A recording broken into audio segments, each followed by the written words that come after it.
The sun is dying. You are the only scientist who might know what this says. I'm just a teacher at Grover Cleveland Middle.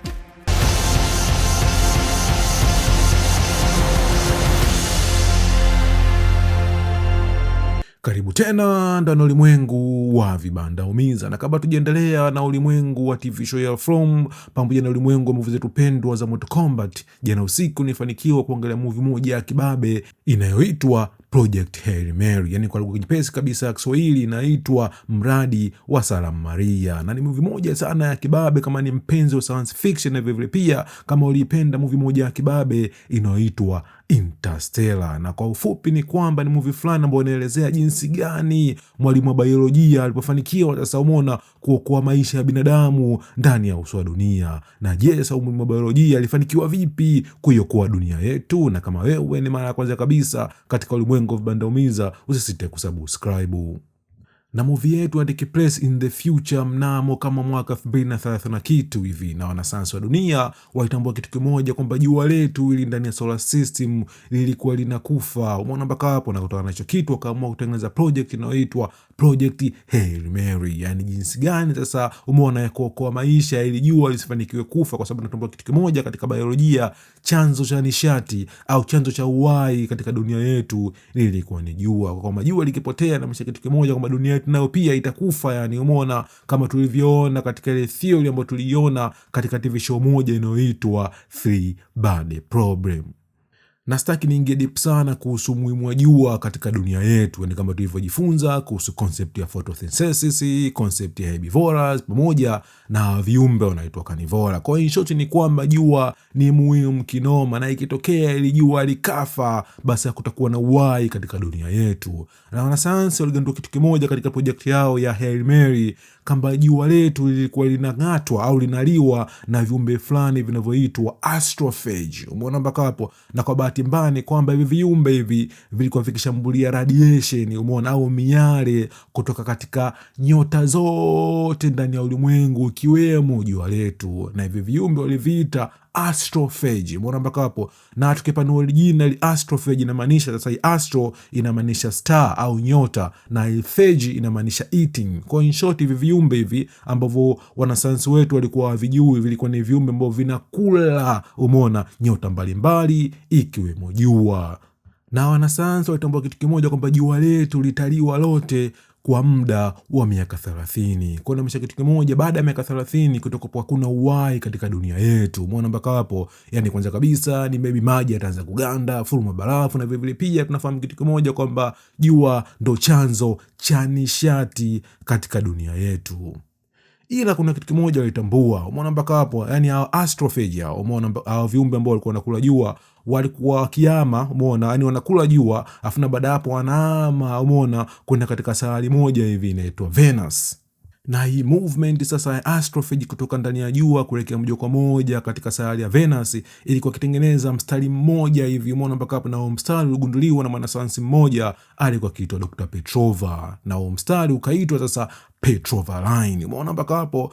Ilo waligundua kitu kimoja, kwamba yani astrophage walikuwa kichukua nishati kutoka ndani ya jua na kuingia katika sayari ya Venus kwa ajili ya kuzaliana. Umeona mpaka hapo? Na waligundua kitu kimoja, kwamba yani Venus ni sayari fulani ambayo ilikuwa haina oxygen, yani sayari fulani ambayo ina joto kali, umeona, na vile pia ni sayari fulani ambayo ilikuwa na carbon dioxide. Umeona mpaka hapo? Na waligundua kitu kimoja, kwamba hichi kitu kilikuwa ni kinyume ya vitu ambavyo tumejifunza katika dunia yetu, kwamba ili uweze kuzaliana lazima sasa uwe na madini ya umeona, au hewa inaitwa oxygen. Umeona mpaka hapo? Kwa kutokana na hichi kitu sasa, umeona, kiongozi wa Project Hail Mary, mwanamke mmoja shupavu alikuwa akiitwa Eva Strat, akamfikiria sasa, umeona, mchizi mmoja hivi ambaye alikuwa ni mwalimu wa biolojia, alikuwa akiitwa Dr. Grace. Na ujamaa Dr. Grace sasa, ingawa alikuwa ni mwalimu wa biolojia, ila mchizi, yani umeona, alikuwa na PhD, ila kwa bahati mbaya jamii yake, umeona, au community yake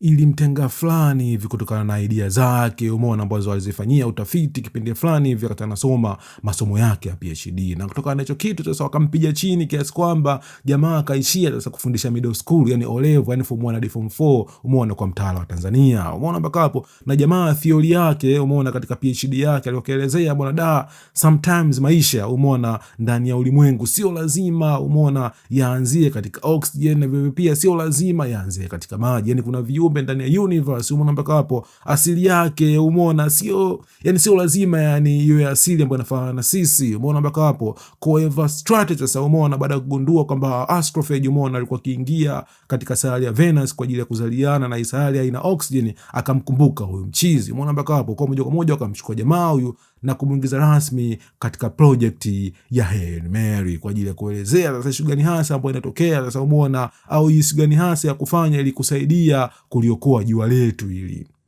Na Dr. Grace akiwa na bodyguard wake anaitwa Carl, katika harakati zake za kufanya utafiti aligundua kitu kimoja, kwamba hawa astrophage, umeona, walikuwa ni cellular organism, yani ni viumbe fulani ambao wapo katika mfumo wa seli fulani hivi, umeona, na vile pia walikuwa wakitumia nishati ya jua, umeona, kama nishati fulani ya kusafiria kutoka katika jua kuingia moja kwa moja katika Venus, na vile pia sasa kutumia nishati ya jua kwa ajili ya kufanya reproduction. Na baadaye kabisa ndani ya movie yetu tunaambia kitu kimoja, kwamba wanasayansi wote kutoka dunia nzima katika hii project ya Hail Mary walitambua kitu kimoja, kwamba ndani ya ulimwengu kuna nyota moja inaitwa Tau Ceti. Ni nyota pekee ndani ya ulimwengu kwamba haijashambuliwa na viumbe wanaoitwa astrophage. Kwa mpaka hapo kwa itambua kitu kimoja, njia pekee ya kuweza kuiokoa jua letu ili, umeona, au nyota yetu inaitwa jua, ilikuwa lazima sasa waandae watu special ambao watasafiri kutoka duniani kwenda moja kwa moja, umeona, katika hii nyota inayoitwa Tau Ceti, kujua ni kitu gani hasa ambacho kinatokea pale, umeona, na ni sababu zipi hasa ambazo zilifanya ili eneo lishambuliwe na viumbe wanaoitwa astrophage. Ila kwa bahati mbaya ni kwamba sasa hii nyota ya Tau Ceti ilikuwepo umbali wa kilomita 11.9 katika miaka ya mwanga. Sasa kumbuka sasa ile neno kilomita 11.9 katika miaka ya mwanga inamaanisha kitu kimoja, kwamba mwanga ulikuwa na uwezo kusafiri kutoka duniani kwenda moja kwa moja katika nyota inaitwa Tau Ceti, umeona, kwa kutumia miaka 11.9. Sasa sitaki niingelipu sana katika hii concept, ili ajua kitu kimoja, kwamba huu ni umbali mmoja mkubwa sana, umeona mpaka hapo. Yani kama kuchukua ndege yetu ya kawaida ya commercial ambayo inaweza kusafiri ndani ya dunia yetu, umeona, hii ndege itakuwa na uwezo kusafiri, umeona, kwa muda wa miaka milioni 12 hadi milioni 14, umeona, kufikia hii nyota. Na ya mahesabu sitaki niingie deep sana, umeona, katika hii concept ya miaka ya mwanga au light years, ila maybe nikipata nafasi nitakaa chini nitawapigia mahesabu vizuri, yani, umeona, katika movie zetu za sci-fi wanapozungumzia kuhusu miaka ya mwanga au light years. Ila jua sasa ilikuwa ni mbali kinoma, yani, umeona, takriban miaka milioni 12 hadi milioni 14. Na hii ilikuwa ni miaka mingi kinoma, kwa sababu jua kitu kimoja, kwamba dunia yetu itambua kitu kimoja, kwamba ili jua ilikuwa na kama imebikisha kama miaka 30, yani kabla jua lote halijakufa na uhai kuanza kupotea ndani ya dunia yetu. Na kwa hesabu ya fasta kwa wale washikaji ambao wanajua vizuri kabisa kuhusu historia ya sayansi, umeona, yule Zingia Sopas yule ambaye aligunduliwa pande za Old Vaigoja, Arusha nchini Tanzania, umeona, yule jamaa aliishi takriban miaka milioni 2 iliyopita. Kwa hiyo kitu kimoja, kwamba maendeleo ya binadamu kutoka kwa Zingia Sopas, umeona, hadi kutengeneza internet pamoja na AI ni takriban miaka milioni 2. Kwa hiyo kitu kimoja, kwamba huyu mtu akisafiri, umeona, kwenda katika hiyo sehemu ya Tau Ceti hiyo, kama kichukua miaka milioni 12 kwenda miaka milioni 12 kurudi, yani, umeona, ambapo itakuwa jumla miaka milioni 24, umeona, inamaanisha kitu kimoja, duniani kwetu huko, umeona, hata kama jua litakuwa linafanya kazi, umeona, teknolojia itakuwa imesafiri, yani, kwa zaidi ya mara 12 katika maisha, umeona, ya Zingia Sopas. Kwa hiyo kitu kimoja, kwamba huyu mtu akaenda nje ya dunia na kurudi, dunia itakuwa iko mbali sana kiteknolojia. Ila kwa bahati mbaya ni kwamba sasa, umeona, tulikuwa hatuna muda wa miaka 12. Ila kwa bahati nzuri ni kwamba sasa washikaji hawa wanasayansi wa project ya Hail Mary wanatambua kitu kimoja, kwamba hawa astrophage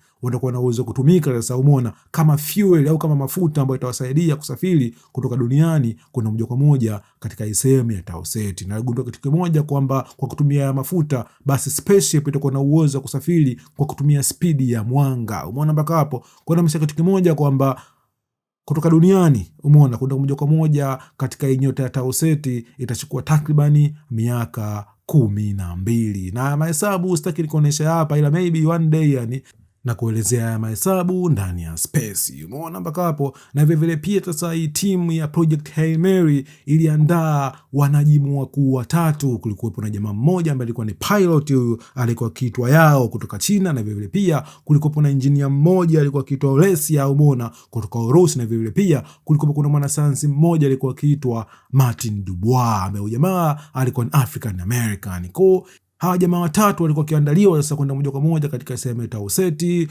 kujua kulikoni, yani kwa nini nyota ya Tau Ceti haijafa wakati nyota yetu inaitwa Jua ilikuwa inakufa. Umeona mpaka hapo? Ila kwa bahati mbaya sasa mchizi wetu Martin Dubois alifariki dunia katika mlipuko fulani hivi, umeona, wa viumbe hivi vinavyoitwa astrophagy, kwa sababu hivi viumbe vya astrophagy vilikuwa vina uwezo wa kuhifadhi nishati. Na kutokana na hicho kitu sasa muda ulikopo hautoshi, wakaamua kumkamata Dr. Grace kwa nguvu, umeona mpaka hapo, kumpiga nusu kaputi na kumingiza moja kwa moja ndani ya spaceship, na wakachukua spaceship na kupeleka moja kwa moja sasa, umeona, katika safari yao ya kuelekea katika nyota, umeona, inaitwa Tau Ceti. Kwa hiyo ndani sasa alikuwepo mchizi Dr. Grace pamoja na pilot huyu Yao pamoja na engineer huyu anaitwa Olesia, umeona mpaka hapo. Ila kwa bahati nzuri ni kwamba sasa spaceship ilichukua takriban miaka 4 kusafiri, umeona, kutoka duniani na kwenda moja kwa moja sasa, umeona, katika ile eneo la nyota linaloitwa Tau Ceti, umeona mpaka hapo. Ila kwa bahati mbaya, baada ya jamaa kuamka sasa, umeona, aligundua kitu kimoja kwamba Yao pamoja na Olesia walikuwa wamefariki dunia. Kwa jamaa anaamua, umeona, kufanya maombi hapa na pale na kuiachia miili yao pamoja na Olesia kuelekea moja kwa moja ndani ya space. Na hapa tunaomba kitu kimoja, ingawa Dr. Grace alitumia miaka 4 kusafiri kutoka duniani kwenda moja kwa moja katika hii nyota inaitwa Tau Ceti, ila duniani ilikuwa imepita miaka 12. Kwa hapa sasa concept ni concept moja ambayo tumeiona sana katika ulimwengu wa science fiction, inayoitwa time dilation, yani kutanuka na kusinyaa kwa muda, yani umeona mpaka hapo.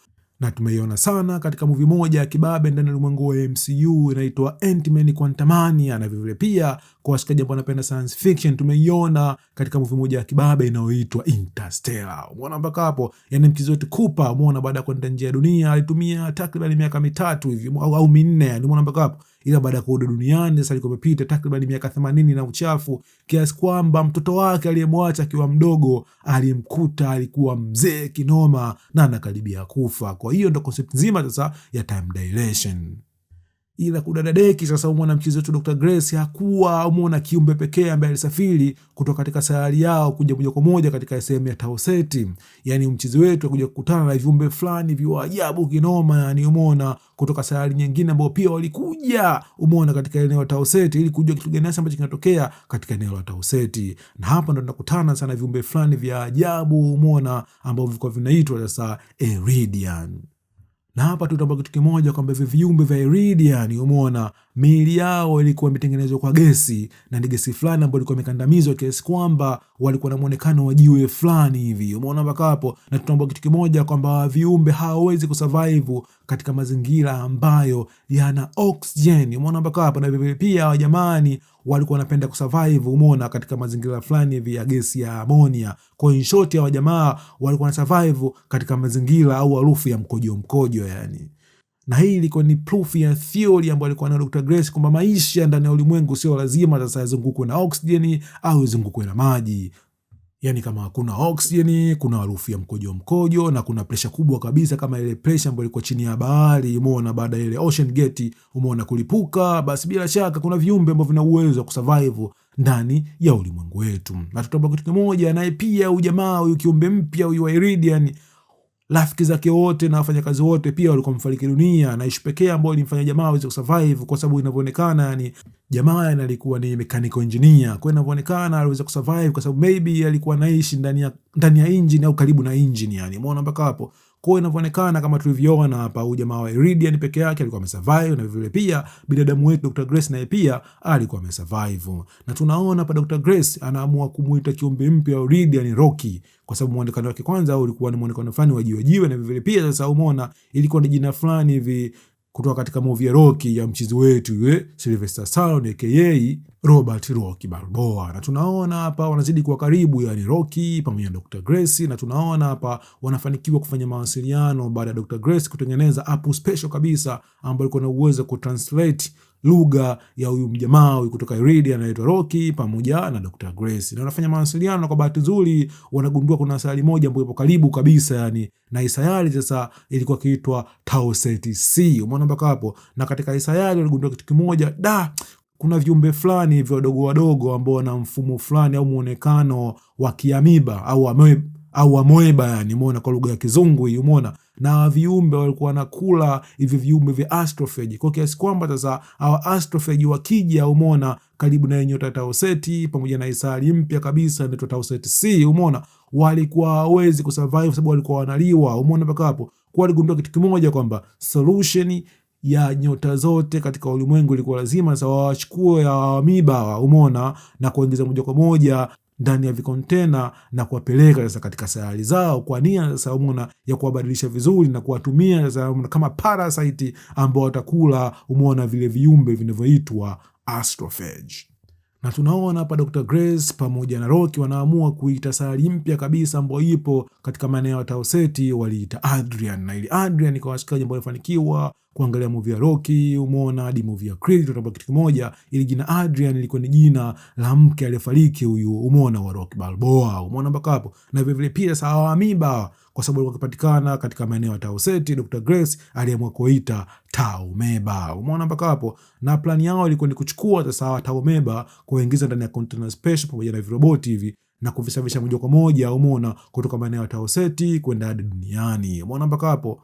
Na kiuhalisia hii ndio ilikuwa mipango ya Project Hail Mary, yani Dr. Grace afika ya maeneo na baada ya hapo sasa wapate solution, umeona, na hii solution itumwe duniani kupitia viroboti fulani vidogo vidogo, na Dr. Grace abaki haya maeneo ya Tau Ceti. Ila kwa bahati nzuri sasa tutambua kitu kimoja kwamba ujamaa wetu Rocky huyu, umeona, alikuwa na astrophagy wa kutosha, akaamua kuchukua baadhi ya astrophagy na kumkabidhi mchizi wetu Dr. Grace ili amsaidie kutoka maeneo ya Tau Ceti na kurudi moja kwa moja hadi duniani. Na kwa bahati mbaya ni kwamba mchizi wetu huyu Rocky, umeona, aliongeza miaka 6 zaidi ya kufika nyumbani kwao katika sayari yao inaitwa Iridian.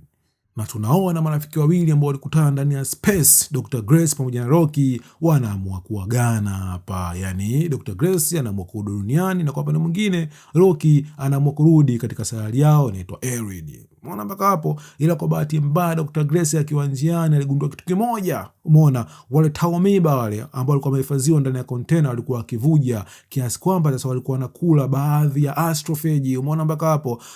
Na kumbuka astrophagy ilikuwa ni kama mafuta fulani ambayo yanawasaidia kusafiri ndani ya space, umeona mpaka hapo. Ila kwa bahati nzuri Dr. Grace alifanikiwa kusolve hili tatizo. Ila kwa bahati mbaya aligundua kitu kimoja kwamba Rocky, umeona, alikuwa hawezi kusolve hili tatizo. Kwa hapa akaamua kitu kimoja, njia pekee sasa, umeona, ya kufanya ilikuwa ni kuchukua sasa hii solution ya Tau Amoeba, kuingiza ndani ya container pamoja na video za hapa na pale za kujirekodi, azitume moja kwa moja kwenye duniani, atumia astrophagy aliyobaki arudi kule, umeona, kumtafuta Rocky kwa ajili ya kumsaidia, kwa sababu sasa Rocky huyu, umeona, vile vile pia inavyoonekana wa Tau Amoeba watakuwa wamevuja na wataanza kula zile astrophagy ambazo zipo katika ile spaceship ya Rocky. Na Rocky kama Rocky, yani bila shaka hatoweza kuficha katika sayari yao ya Eri, na vile vile pia inavyoonekana sayari yao itakufa, na vile vile pia Rocky pia atakufa. Kwa kitu ambacho kifanya hapa, yani umeona, Dr. Grace kilikuwa kitu fulani cha kishujaa, yani umeona mpaka hapo, yani kuokoa maisha ya watu wa duniani na vile pia kuokoa maisha ya Rocky pamoja na viumbe vingine vile ambavyo vinaishi katika sayari ya Eri. Kwa tunaona Dr. Grace anafanikiwa kurudi, anakutana na Rocky, anamsaidia, umeona, na wanasafiri sasa kutoka katika maeneo ya Tau Ceti na kwenda moja kwa moja sasa, umeona, katika sayari ya Eri ambapo wakitoka ujamaa huyu anaitwa Rocky. Na kwa bahati nzuri tunaona hapa miaka mingi baadaye, umeona, solution inafika duniani kwetu, na tunaona hapa Eva Stratt anafanikiwa kupata hizo solution pamoja na video za Dr. Grace akaanza kumzungumzia Rocky pamoja na vitu vingi, yani ambavyo alifanikiwa kuviona. Kwa sababu za fast inavyoonekana sasa, umeona, kama safari kutoka duniani ilichukua miaka 12, basi bila shaka sasa hivi vifaa hivi vya Tau Amoeba navyo pia vitumia miaka 12. Kwa inavyoonekana duniani ilikuwa imepita takriban miaka 2024, na inavyoonekana jua letu lilikuwa karibia kufa na bahari ilikuwa imeanza kuganda, yani umeona. Kwa hiyo ndio theory ambayo tunaiona hapa, yani umeona. Na kwa upande mwingine pia tunamuona hapa Dr. Grace alikuwa anafanikiwa sasa kuishi katika sayari inaitwa Erid. Nakumbuka hii sayari ni sayari fulani hivi ambayo haina oxygen, ni sayari fulani ambayo inanuka kimkojo, yani. Kwa ni sayari fulani ambayo Dr. Grace alikuwa hawezi kusurvive.